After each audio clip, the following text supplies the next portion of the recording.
Hello travellers, மே 1ஆம் தேதி நம்ம போட்டிருந்த வீடியோவில் நம்ம சப்ஸ்கிரைபர் ஃபாக்ஸ் பாய் அப்படின்றவர் வந்துட்டு மே 6ஆம் தேதி அன்னைக்கு கஷ்டப்படுறவங்களுக்குலாம் சாப்பாடு வாங்கி கொடுங்க அப்படின்ற மாதிரி சொல்லியிருந்தாரு.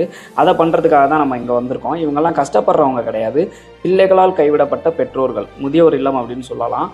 இவங்களுக்கெல்லாம் வந்துட்டு நம்ம சாப்பாடு அரேஞ்ச் பண்ணியிருந்தோம். இந்த மாதிரி ஆரோக்கியமான டாஸ்க்கை நம்மளை செய்ய சொன்ன ஃபாக்ஸ் பாய்க்கு ரொம்ப நன்றி. இந்த மாதிரி வந்துட்டு அடுத்ததாக நம்ம என்ன டாஸ்க் பண்ணலாம் அப்படின்றத கமெண்ட் செக்ஷனில் சொல்லுங்கள். இவங்களோட ஆசீர்வாதம் வேணும் அப்படின்னு நினச்சிங்கன்னா கண்டிப்பாக ஒரு லைக் போட்டுருங்க. இது வந்து எங்களுக்கு ஒரு மோட்டிவேஷனலாக இருக்கும்.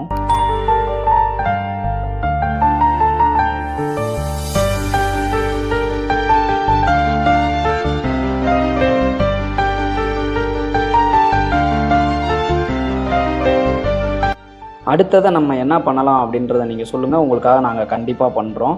மீண்டும் ஒரு வீடியோவில் சந்திப்போம். பாய்.